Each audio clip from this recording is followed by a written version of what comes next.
Engkau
Biarlah pujian kami yang sangat sederhana, penuh kekurangan, mungkin tidak berharga di hadapan mata manusia, tetapi kalau kami naikkan dengan sungguh-sungguh Tuhan, dengan segala kekurangan dan kelemahan kami, naik sampai di hadapan-Mu, menjadi persembahan yang menyenangkan Engkau. Pujian ini Tuhan menjadi kekuatan buat kami. Sebentar kami akan belajar kebenaran firman-Mu, sucikan kuduskan hati kami. Mari saudara dikasih Tuhan, kita naikkan doa yang seperti diajarkan oleh Tuhan kita Yesus Kristus. Dua, puji Tuhan. Silakan dulu saudara dikasih Tuhan. Shalom Bapak Ibu dikasih Tuhan. Selamat pagi. Kiranya Tuhan memberkati saudara dan saya dengan kesehatan. Saya undang sekali lagi bangkit berdiri, angkat Alkitab saudara, tangan atau HP saudara. Kita akan baca ini doa pengakuan iman kita saudara. 2, 3. Aku percaya firman-Mu berkuasa. Aku percaya firman-Mu sanggup mengubah seluruh hidupku. Aku percaya firman-Mu adalah Tuhan sendiri. Aku siap menerimanya dalam nama Tuhan Yesus. Amin. Silakan duduk Bapak Ibu. Hari ini saya ajak kita belajar satu ayat saja yang sangat sederhana. Klik sebelumnya saya ingatkan protokol kesehatan Bapak Ibu ya, karena kemarin saya ngobrol sama anak saya, nggak tahu sampai kapan kita pakai masker, tetapi selama pemerintah menganjurkan kita ikuti. Bapak Ibu tenang, kalau ada gempa jangan panik ya, berdiri pelan-pelan, keluar pelan-pelan, tapi percayalah Tuhan menyertai saudara dan saya. Amin.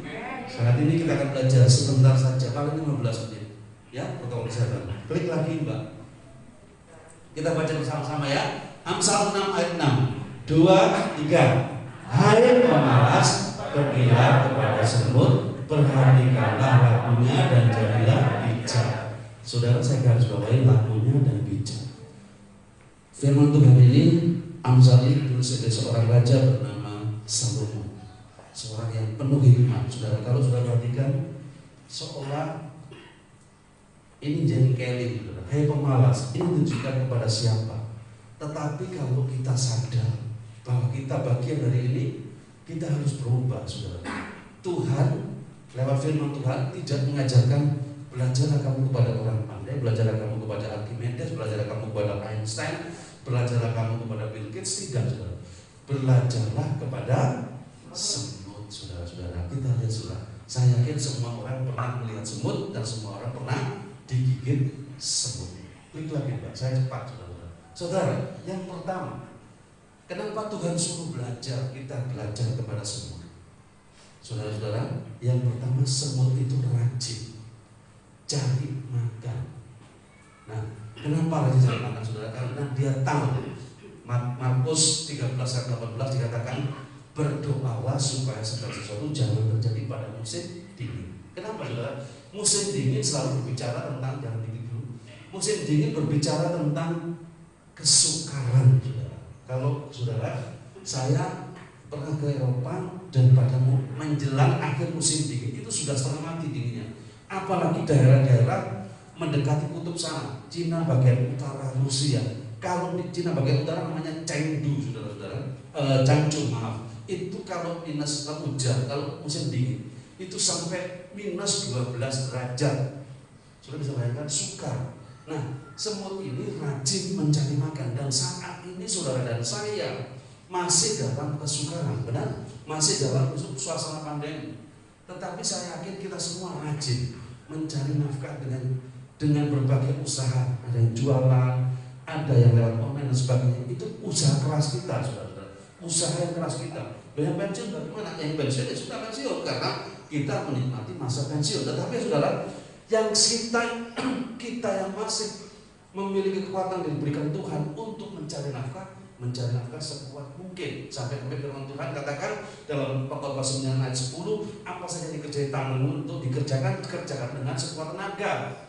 Bahkan 2 Tesalonika 3 ayat 10, yang tidak bekerja jangan hanya makan. Tetapi saudara-saudara, saya yakin semua kita bekerja keras. Tetapi saat ini yang saya tekankan juga saudara, selain mencari makan untuk kebutuhan fisik yang mungkin akan berakhir, mungkin 70 tahun, bahkan mungkin 80 tahun. Kalau usia kita Mazmur 90 10 masa hidup kami 70 tahun saja, kalau kami kuat 80 tahun. Tetapi ada yang penting, saudara. Di tengah musim dingin, di tengah kesukaran, ada makanan yang penting buat saudara dan saya, saudara. Tadi firman Tuhan, ujian terakhir mengatakan apa, saudara? Hidupku menggenapi firman-Mu. Saya nggak janjian sama Mujo, saya juga nggak tahu kalau Mujo bayar, saudara-saudara.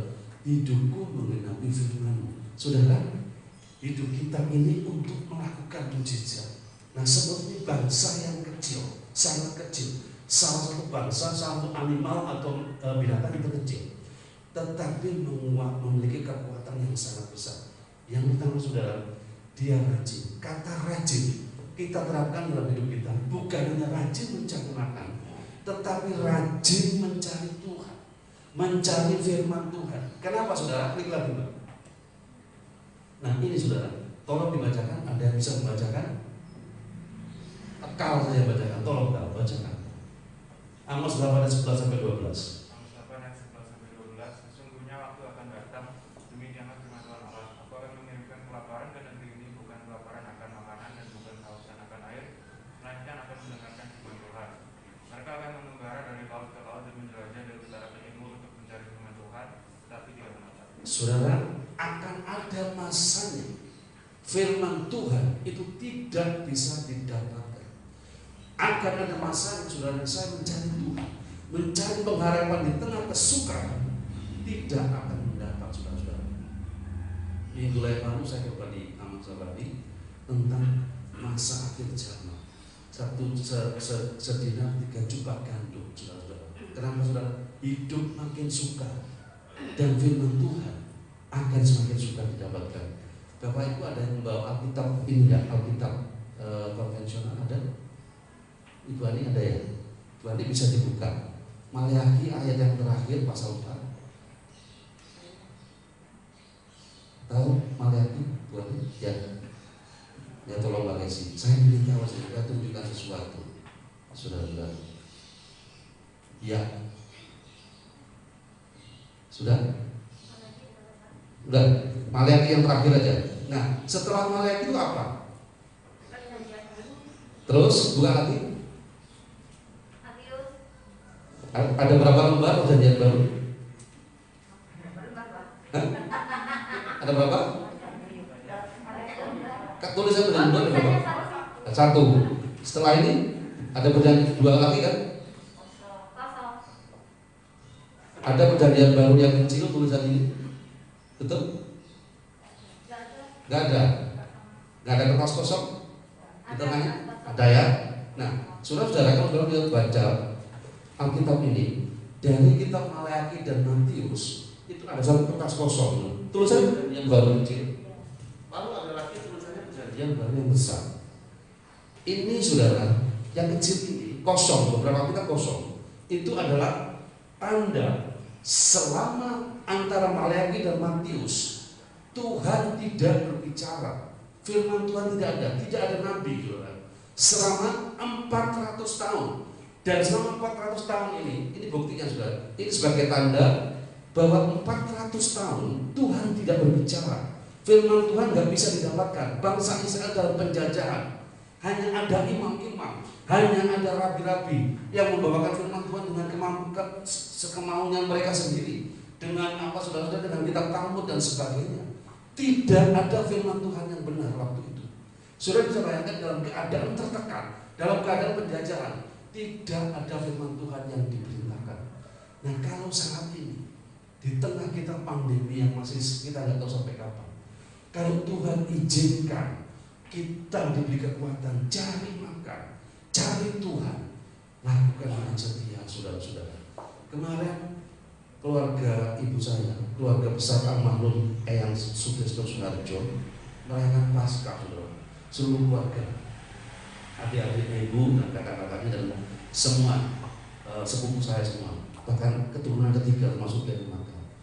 Ada seorang adiknya ibu mengatakan begini, saya tidak heran kalau keluarga-keluarga ini Tuhan pelihara. Kenapa? Karena aktif melayani Tuhan, karena cari Tuhan. Itu, saudara-saudara, itu dikatakan seorang yang anak Tuhan juga. Saudara-saudara, waktunya mencari Tuhan. Dan saya Tuhan selama ia berkenan ditemui, berserulah kepadanya selama ia dekat. Loh, katanya firman, tetapi kok jadilah Tuhan? Dalam Yohanes 1 ayat 1 dikatakan begini, saudara. Pada mulanya adalah firman. Firman itu bersama-sama dengan Allah, dan firman itu adalah Allah. Kalau saudara mencari firman, kalau kita mencari firman Tuhan, siapapun yang membentangkan, siapapun yang menyampaikan, walaupun cara penyampaiannya nggak enak, saudara, walaupun cara penyampaiannya besok, tetapi kalau satu ayat diberitakan dan saudara dan saya berubah, saudara dan saya sudah menemui Tuhan. Apa saudara? Selama ia dekat. Nanti kalau dia menjauh, seperti bangsa Israel, 400 tahun Tuhan nggak menampakkan diri, tidak berfirman, saudara, kita tidak ada harapan. Sekarang selagi ada harapan, cari firman Tuhan semampu kita, sekuat tenaga kita. Amin, saudara. Amin. Klik lagi, Pak. Saya nggak lama, saudara. Yang kedua, saudara-saudara, karakter semut itu suka bekerja sama. Betul?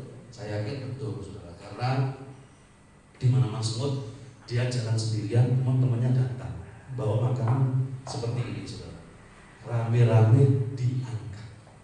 Nah, dalam keadaan pandemi, memang pemerintah menganjurkan mengurangi bahkan menjauhi kerumunan, menjauhi orang bergerombol. Tetapi saudara, bukan berarti kita tidak bisa bekerja sama dengan orang lain. Suatu usaha akan berhasil kalau ada kerjasama. Dalam perusahaan pabrik bola Kemenangun yang besar itu, salah satu perusahaan terkenal, itu berhasil karena kerjasama tim antara pemilik, direksi, kemudian saya nggak tahu manajer sampai bawah, ada kerjasama menjadi berhasil. Dalam gereja sama, saudara, tidak bisa ibu gembala sendiri. Gembala yang sebesar apapun, yang jemaatnya ribuan, yang top sekalipun, tidak bisa bekerja sendiri. Apalagi kalau sudah usia. Dan kita semua tidak bisa bekerja sendiri. Kita saling menggantungkan, interdependensi, bahasa dikatakan, saling tergantung satu sama lain. Mungkin secara fisik kita tidak bisa saling bekerja sama, tetapi ada saudara, secara doa saudara dan saya bisa bekerja sama. Klik lagi, Pak. Nah, saudara-saudara, ini saya kutip dari Google, ya. Bukan pendapat saya. Ini saya tulis source itu. Arguably, the strongest animals are actually the smallest. Walaupun bisa diperdebatkan, tapi bisa dibuktikan secara ilmiah, binatang yang terkuat ternyata adalah yang terkecil. Ants are famously among the best super atom-weight powerlifter in the world. Semut adalah terkenal di antara best super atom-weight. Atom-weight itu kelas minim, saudara. Dalam ini olahraga angkat berat atau olahraga pukul-pukulan, itu termasuk di bagian yang kelas minim 40 kg. Artinya apa, saudara? Their prowess itu kemampuan untuk berbuat sesuatu berbeda antara satu spesies dengan yang lain. Tetapi apa, saudara, ini kuncinya. Mereka bisa mengangkat beban 10-50 kali dari berat badan mereka. Karena apa, saudara-saudara? Karena mereka punya kerjasama. Nah, ini diangkat, ini bebannya beratnya 50 kali dari ini, saudara. Tetapi mereka sanggup karena ada kerjasama. Beban saudara dan saya akan ringan kalau kita siap. Saudara, saat ini saya pun dalam keadaan terbeban. Bahkan saya terus terang, saudara, beberapa waktu yang lalu saya ke ibu gembala, Bu, aku ini dalam keadaan beban, pekerjaan, tekanan saya berat. Sampai saya bilang, Bu, aku dikasih korban dulu. Ibu enggak langsung. Justru di situ kamu harus buktikan, di tengah tekanan itu kamu harus bisa melayani Tuhan. Saya juga sama waktu itu mau bilang sama tim pengurus di Taman Safari, jangan saya dikasih korban dulu. Tetapi saudara-saudara, yang menguatkan justru orang-orang sekitar saya, ibu gembala, istri saya. Jangan, tetap melayani Tuhan sekalipun tekanan. Karena apa, saudara? Firman yang saya sampaikan, firman yang Ibu Gembala sampaikan, firman yang Pak Ratmo sampaikan, bukannya kepada jemaat, tetapi kepada kita sendiri. Nah, itulah kita mencari firman, saudara, dan bekerja sama. Nah, mungkin saat ini nggak bisa bekerja sama, nggak bisa sering berinteraksi secara fisik, tetapi saudara, ada satu cara, yaitu lewat doa. Kalau setiap sore dari Senin sampai Jumat saya sempatkan dari istri untuk share doa saudara, itu untuk membuka iman kita di tengah pandemi, supaya iman kita, batin kita, jiwa kita itu ingin mencari Tuhan. Dan keinginan mencari Tuhan itu akan menghasilkan keinginan mencari firman Tuhan yang akan menguatkan dan memberkati saudara dan saudara. Klik lagi Pak. Nah, saudara, dalam Ibrani 10 ayat 24 Tuhan menekankan, marilah kita saling memperhatikan supaya kita saling mendorong dalam kasih dan dalam pekerjaan baik. Sekali lagi saya katakan, mungkin kita tidak bisa berkumpul, tidak bisa berbuat banyak karena masih pandemi, karena sama-sama lain saling takut. Jangan-jangan saya beberapa sebulan yang lalu saya ke rumah salah satu sepupu saya sama istri saya, ngantarkan ke sana. Terus sepupu saya bilang gini, waduh Mas Dias kok sombong sih gak mau masuk rumah, kok di mobil aja. Saya bilang begini, saya juga ingin ke rumah lihat kamu sama ponakanku, tetapi aku jaga diri, jangan-jangan kamu yang nanti takut kalau aku masuk rumah. Tetapi apa saudara, sekalipun kita mungkin secara fisik gak bisa bertemu, secara fisik gak bisa berdekatan, tetapi kerja sama saudara dan saya adalah untuk dukungan, doa, dan moral kepada teman-teman satu iman satu gereja.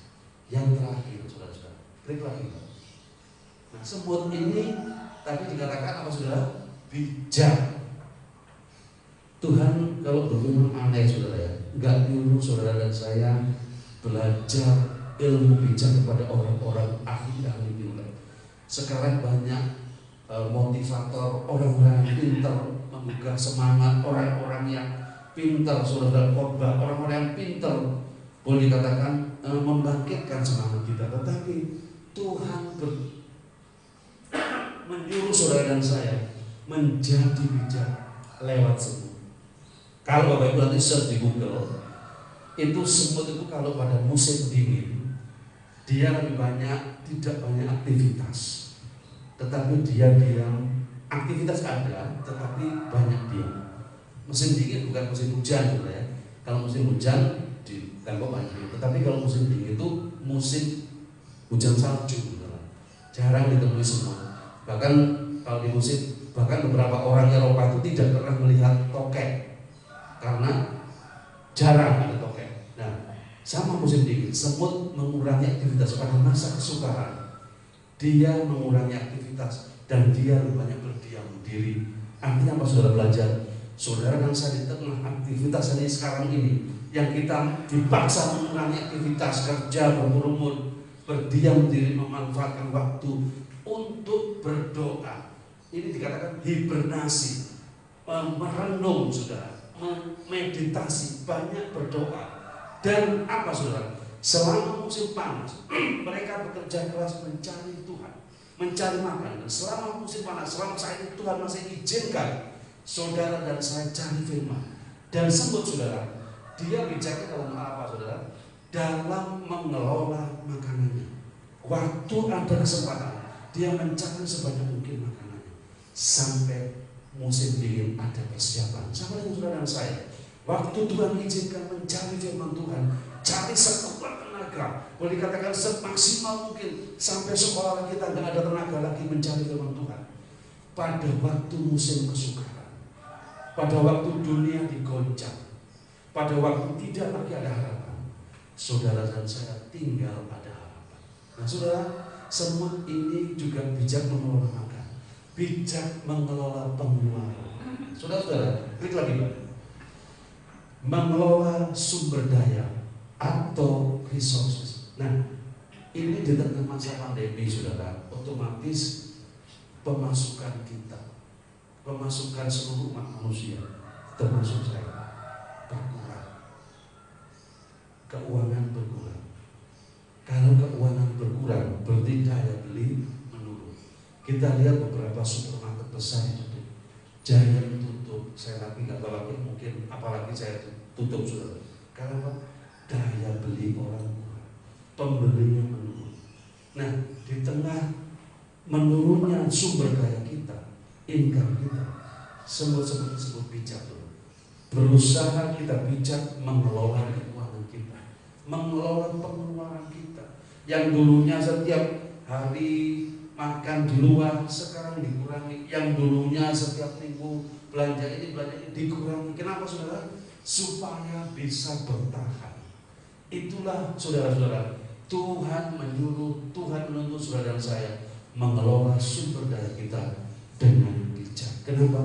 Supaya di tengah masalah kita tidak lagi ditambah dengan masalah. Karena apa? Karena tidak mampu mengelola sumber daya keuangan kita. Klik lagi. Nah, kita baca bersama-sama saudara ya. Amsal 21 ayat 20. 2, 3.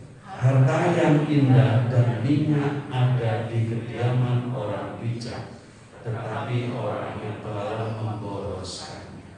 Saudara, kalau kita mempunyai gaya hidup seperti ini, saudara, kita akan masuk dalam masalah. Kita akan sering berhadapan dengan masalah. Kita akan sering berhadapan dengan persoalan. Loh, kalau gitu, kalau supaya itu mirip kalau ke gereja nggak usah persembahan, bukan saudara-saudara ya. Tetapi di sini adalah apa yang tidak kita perlukan, apa yang bukan menjadi kebutuhan pokok pada waktu kesukaran seperti ini.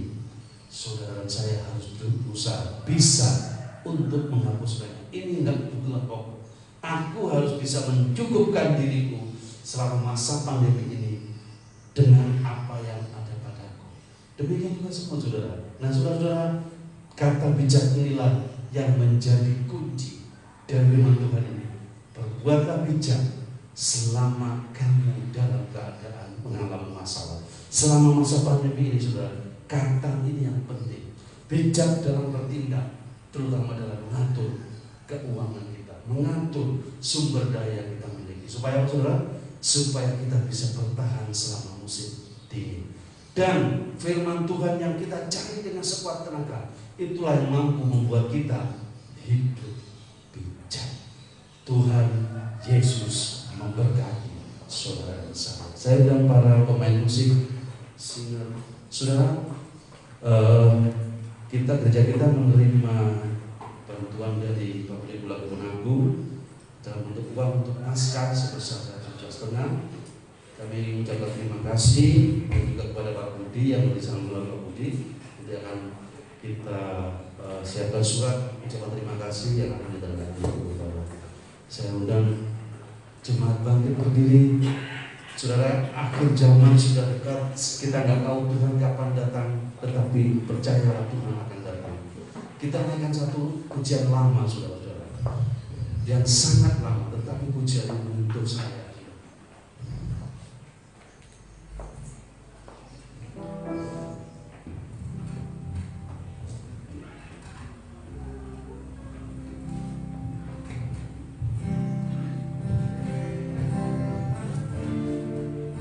Haleluya.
Setiap katanya, zaman tidak makin baik, tetapi makin rusak, makin suka. Kunci terakhir apa katakan saudara?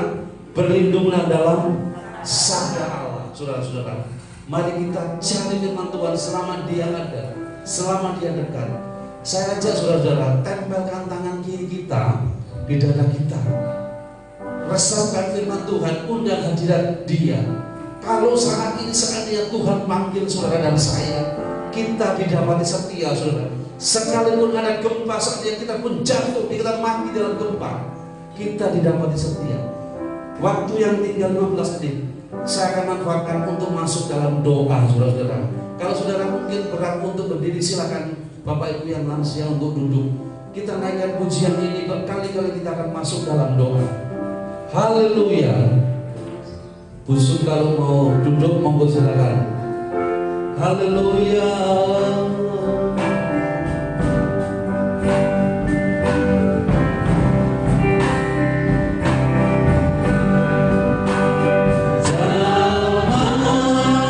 Zaman